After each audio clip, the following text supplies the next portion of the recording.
dari kelompok 2, ruang R001, semester 3. Pada video kali ini, kami akan membahas perbedaan karakteristik bahasa manusia dengan bahasa hewan.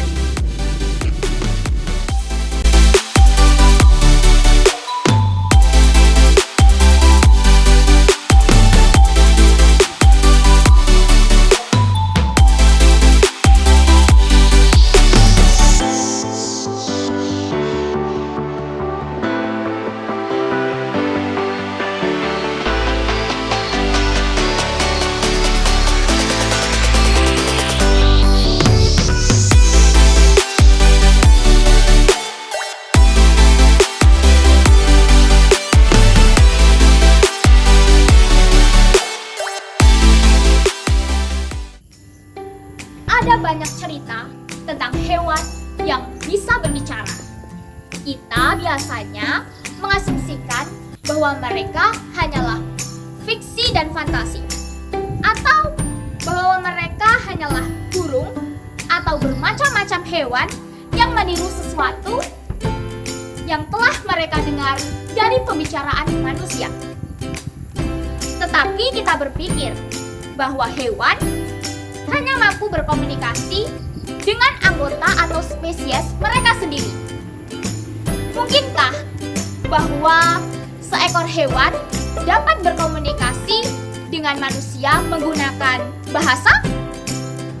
Ataukah bahasa manusia memiliki sifat yang membuatnya begitu unik sehingga tidak seperti sistem komunikasi lain dan karenanya tidak bisa dipelajari oleh makhluk lain? Untuk menjawab pertanyaan-pertanyaan ini, kita terlebih dahulu melihat beberapa sifat khusus pada bahasa manusia. Sifat bahasa manusia. Meskipun kita cenderung menganggap bahwa komunikasi sebagai fungsi primer dari bahasa manusia itu sendiri, namun itu bukanlah fitur khusus dari bahasa manusia. Karena dapat kita ketahui bahwa semua makhluk berkomunikasi dengan beberapa cara, meskipun komunikasi yang dialami mereka tidak melalui vokalisasi. Akan tetapi, kami menduga bahwa makhluk lain tidak memikirkan cara mereka menciptakan pesan komunikatif atau mengkaji apakah komunikasi itu berhasil atau tidak. Contohnya, seekor anjing yang menggonggong mungkin tidak mengajukan saran pada anjing lain yang juga menyalakan dengan maksud, "Hei, seharusnya kau merendahkan sedikit gonggonganmu agar lebih terlihat menakutkan." Mereka tidak menggonggong tentang gonggongannya. Berbeda dengan bahasa manusia. Manusia jelas bisa memikirkan bahasa dan penggunaannya. Misal, saya harap dia tidak menggunakan terlalu banyak istilah teknis. Ini bisa disebut dengan refleksivitas. Sifat refleksivitas atau refleksiveness menjelaskan fakta bahwa kita dapat menggunakan bahasa untuk berpikir dan berbicara tentang bahasa itu sendiri, yang membuat menjadi salah satu fitur unik dari bahasa manusia. Bahkan tanpa kemampuan umum ini, kita tidak akan dapat mampu merefleksikan atau mengenali sifat unik lain dari bahasa manusia. Pada video kali ini, kita juga akan melihat secara rinci pada kelima sifat tersebut. Yang pertama ada displacement, yang kedua kesemenaan atau arbitrariness, yang ketiga ada productivitas atau productivity, yang keempat ada transmisi budaya, dan yang kelima ada dualitas atau duality. Sifat refleksivitas atau refleksivitas menjelaskan fakta bahwa kita dapat menggunakan bahasa berpikir dan berbicara tentang bahasa itu sendiri, yang membuatnya menjadi salah satu fitur unik dari bahasa manusia. Bahkan tanpa kemampuan ini, kita tidak akan mampu merefleksikan atau mengenali sifat unik dari bahasa manusia. Pada video kali ini, kita akan melihat secara rinci pada kelima sifat dari bahasa manusia itu sendiri. Yang pertama ada displacement, yang kedua ada kesemenaan atau arbitrariness, yang ketiga ada produktivitas atau productivity, yang keempat ada transmisi budaya, dan yang kelima ada dualitas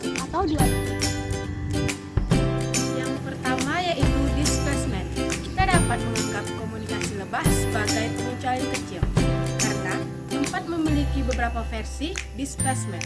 Ketika seorang lebah menemukan sumber nektar yang kembali ke sarangnya, lebah tersebut dapat melakukan rutinitas menari untuk berkomunikasi dengan lebah lain di lokasi nektarnya. Tergantung pada jenis tariannya, ada tarian pudar ikat dan tarian kepakan ekor. Lebah lain mungkin beraksi di tempat-tempat makanan baru. Dan yang kedua itu kesemenaan atau abriteris. Telah diketahui dengan baik bahwa tidak ada hubungan alami antara bentuk linguistik dan maknanya. Hubungan yang cukup sewenang-wenang, kita bisa hanya melihat sebuah kata Arab dan menentukan, misalnya dari bentuk bahwa kata tersebut memiliki arti yang lebih alami dan jelas daripada dapat kita simpulkan dari terjemahan bahasa Inggris. Contohnya seperti kata dog. Dan yang ketiga yaitu produktivitas atau productivity. Manusia terus-menerus menciptakan ekspresi baru dengan nama manipulasi sumber linguistik mereka untuk menjelaskan benda dan situasi yang baru. Karakteristik ini disebut produktivitas atau karakteristik atau keterbukaan. Dan intinya berarti bahwa jumlah ajuran yang penting dalam bahasa manusia adalah tidak pasti.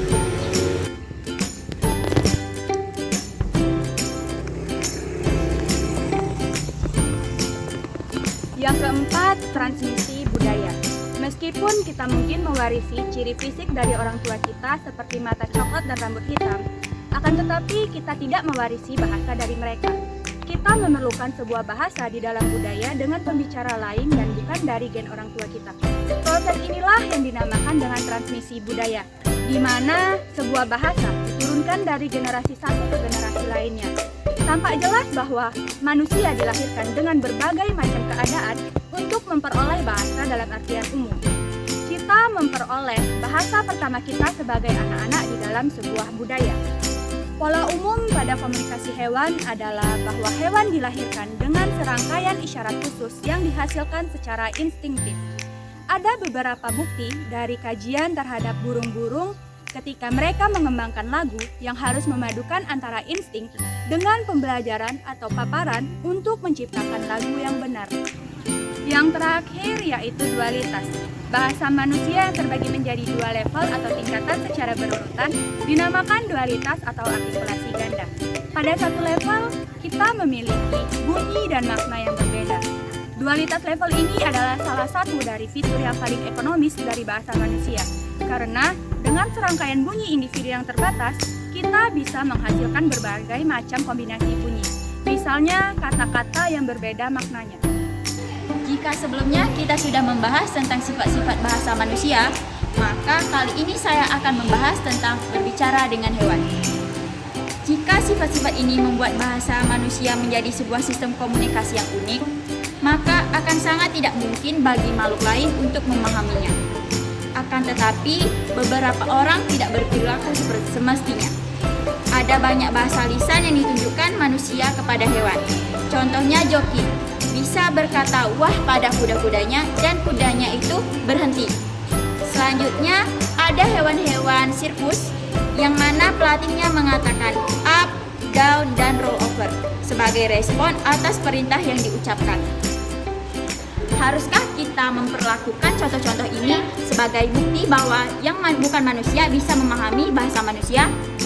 Barangkali tidak. Penjelasan standarnya adalah bahwa hewan menghasilkan perilaku tertentu sebagai respon atas rangsangan bunyi tertentu, tetapi tidak benar-benar memahami kata-kata yang diucapkan. Jika tampaknya sulit untuk membayangkan hewan yang bisa memahami bahasa manusia, maka terlihat semakin tidak mungkin jika seekor hewan bisa menghasilkan bahasa manusia. Meskipun demikian, secara umum tidak mengawasi hewan dari spesies tertentu yang belajar menghasilkan isyarat spesies lain. Kamu bisa menempatkan kuda kamu bersama kumpulan sapi selama bertahun-tahun, tetapi kuda tersebut tidak menghasilkan bunyimu seperti sapi. Dan dari beberapa rumah, seperti seorang bayi dan anak anjing bisa lahir pada saat yang bersamaan. Bayi dan anjing tumbuh di dalam lingkungan yang sama, mendengarkan hal yang sama, Tetapi 2 tahun kemudian, bayi tersebut menghasilkan bahasa manusia dan anjing tidak. Barangkali anak anjing tersebut adalah contoh yang tidak baik. Barangkali anak anjing tersebut merupakan contoh yang tidak baik bagi bayi manusia. Bukankah lebih baik jika kita meneliti kerabat kita yang lebih dekat seperti simpanse? Simpanse dan bahasa. Apa yang Anda pikirkan ketika saya mengatakan simpanse dan bahasa? Mungkin Anda merasa kebingungan dan mendengarnya sangat aneh. Namun ada gagasan yang menyatakan bahwa ada seorang yang membesarkan seorang simpanse dan seorang anak secara bersama-sama di rumahnya. Itu kelihatannya sebagai mimpi buruk. Namun itulah yang sebenarnya terjadi sebagai upaya untuk melakukan pengajaran kepada simpanse untuk bisa berbicara bahasa seperti manusia. Pada tahun 1930 ada 2 orang ilmuwan yang bernama Luella dan Quick Collect yang membesarkan simpanse bersama seorang anaknya. Dinyatakan bahwa simpanse tersebut dapat mengucapkan beberapa ratusan kata. Namun pada akhirnya simpanse tersebut tidak dapat mengucapkan satu kata apapun. Selanjutnya pada tahun 1940 ada sepasang ilmuwan yang bernama Catherine dan Hayes. Mereka melaporkan bahwa mereka membesarkan seorang simpanse yang bernama Vicky dan membesarkan seorang anak di rumahnya mereka sendiri. Mereka seperti orang tua pada umumnya. Mereka mengasuh simpanse tersebut selama kurang lebih 5 tahun. Mereka mengajarkan simpanse itu melalui dengan kata-kata bahasa Inggris. Diajarkan melalui apabila simpanse tersebut mulai bersuara, mereka mengajarkan kata per kata kepada simpanse tersebut. Dan pada akhirnya simpanse tersebut mampu mengucapkan beberapa kata yang dilakukannya, yaitu yang pertama dia dapat mengucapkan kata mama, yang kedua papa, dan yang ketiga rap. Ini mungkin orang berpikir adalah pencapaian yang sangat luar biasa. Mengapa dapat dikatakan sebuah pencapaian yang sangat luar biasa? Karena pada dasarnya seorang simpanse ataupun hewan yang lainnya itu tidak memiliki struktur vokal yang sama seperti manusia. Mereka tidak memiliki struktur berbahasa secara fisik, sehingga mereka tidak bisa berbahasa manusia. Namun perlu kita ingat bahwa simpanse itu bisa mengeluarkan berbagai macam vokal.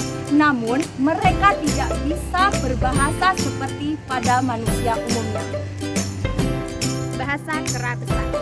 Dengan mengetahui seekor simpanse sepertinya tidak akan belajar bahasa lisan, pasangan ilmuwan bernama Patrick and Elaine Garner memutuskan untuk mengajarkan seekor simpanse betina yang bernama Bosco untuk menggunakan sebuah varian bahasa isyarat. Bahasa isyarat ini memiliki semua sifat penting bahasa manusia dan dipelajari oleh banyak anak turun sejak lahir sebagai bahasa pertama mereka. Dalam waktu kurun 3 tahun, Bosco mulai menggunakan bahasa isyarat untuk lebih dari 100 kata, mulai dari kata pesawat, bayi, pisang, jendela, dan kamu. Hal yang lebih mengesankan adalah kemampuan Bosco untuk mengkomunikasikan kalimat-kalimat seperti meminta bantuan seseorang untuk membukakan lemari es. Beberapa bentuk tersebut tampaknya ditemukan oleh Bosco seperti pada bahasa isyarat yang baru. Untuk beep dan dalam kombinasi water, breathe artinya mengacu pada seekor angsa yang tampaknya menunjukkan bahwa sistem komunikasinya berpotensi disebut sebagai produktivitas. Bosco juga menunjukkan pemahamannya atas bermacam-macam isyarat. Sarah. Pada waktu yang sama ketika Bosco mempelajari bahasa isyarat, simpanse lain juga diajari oleh Anne dan David Premak untuk untuk menggunakan serangkaian bentuk plastik dengan tujuan berkomunikasi dengan manusia. Sarah diajari secara sistematis untuk mengasosiasikan bentuk-bentuk berikut dengan objek atau tindakan. Dia tetap saja hewan yang tinggal dalam sebuah kandang, yang dilatih dengan hadiah makanan untuk memanipulasi serangkaian simbol.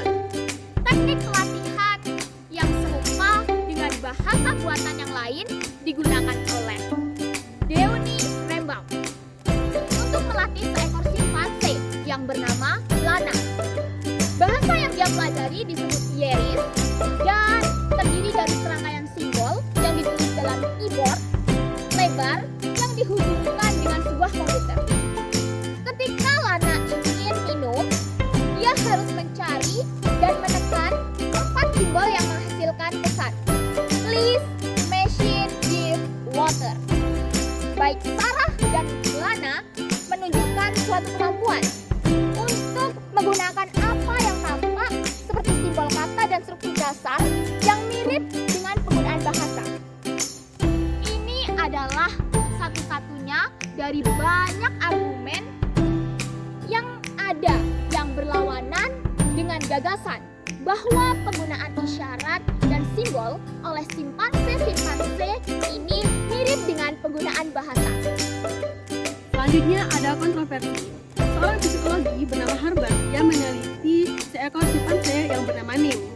Nah, Harber berpendapat Nim hanya bisa berisyarat hanya dengan permintaan manusia dan yang sering dilakukan manusia ini. Ada penelitian lain mengatakan simpanse ini bisa berbicara dengan manusia. Dan Harber ini menyimpulkan simpanse ini sangat cerdas. Dia melakukan itu untuk mendapatkan hadiah. Pada hal itu adalah sebuah trik simpanse tersebut. Untuk menjawab pertanyaan dari Harber ini, keluarga Gardner bilang bahwa untuk mengurangi isyarat dari manusia, si Wassow dia sangat cerdas dibandingkan dengan Nim. Dia bisa hanya melihat dengan objek gambar, dia bisa melakukan isyarat. Sedangkan Nim dia cuma bisa melakukan ketika ada manusia yang mengulanginya. Selanjutnya juga ada simpanse muda. Nah, jika ada simpanse muda ini, si Wassow ini sering berbicara dengan sesama mereka dengan melakukan bahasa isyarat. Akan tetapi manusia itu tidak melihatnya. Dalam serangkaian kajian bahasa terbaru, sebuah perkembangan dari era relevan dengan kontroversi yang muncul secara ketika Sue Savage, itu seorang peneliti, dia melatih seekor bonobo simpanse kecil yang bernama Manata, dan dia mempunyai anak angkat namanya Kanji. Manata tidak berjalan dengan baik. Anaknya Kanji itu secara spontan mulai menggunakan sistem simbol dengan sangat mudah, sedangkan Manata tidak. Kanji ini dia tidak diajari, tetapi dia mengekspos secara spontan dan mulai belajar mengenal berbagai macam kata. Kanji sudah mempelajari lebih dari 290 kata. Pada usia 8 tahun, Kanji ini, simpanse kecil ini, dia sudah mampu memahami kata-kata setara dengan anak usia 2,5 tahun. Dia mulai mengucapkan kata-kata bahasa Inggris secara lisan. Seperti kata-katanya yaitu dia mulai bisa menyebutkan kata anggur, kata apel, dan juga jus. Nah, di Kanji ini dia juga menggunakan sistem simbolnya untuk meminta untuk memutarkan film kesukaannya, yaitu yang berjudul Wings of Fire, yaitu film tentang manusia primitif, dan film tentang Grace, yaitu tentang legenda. Beberapa pelajaran penting telah kita pelajari dari upaya-upaya untuk membuat simpanse menggunakan bentuk-bentuk bahasa. Kita telah menjawab beberapa pertanyaan tentang apakah Woz dan Kanji bisa berinteraksi dengan manusia dengan menggunakan sebuah sistem simbol yang dipilih oleh manusia dan bukan dipilih oleh simpanse itu sendiri. Jawabannya jelas iya. Selanjutnya, apakah Woz dan Kanji secara linguistik berperilaku pada tingkat yang setara dengan anak manusia yang akan memulai prasekolah? Jawabannya tentu tidak. Adapun terdapat sebuah perbedaan tentang hal yang mendasari kegiatan komunikasi anak berusia 2 tahun adalah kemampuan untuk mengembangkan sebuah sistem suara dan struktur yang kompleks. ditambah dengan prosedur komputasional yang akan memudahkan anak tersebut menghasilkan wacana meluas yang berisikan sejumlah ujaran potensial baru. Tidak ada makhluk yang telah diamati menggunakan bahasa dalam artian ini.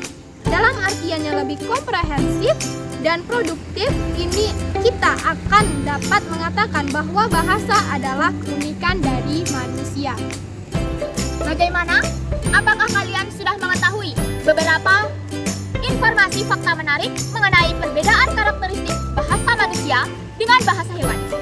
Untuk yang sudah menonton video ini dari awal, jangan lupa like, komen, dan share untuk menambah pengetahuan teman yang lain. Kami dari kelompok 2 kajian bahasa R001 pamit dan undur diri. Sekian, terima kasih. Wassalamualaikum warahmatullahi wabarakatuh.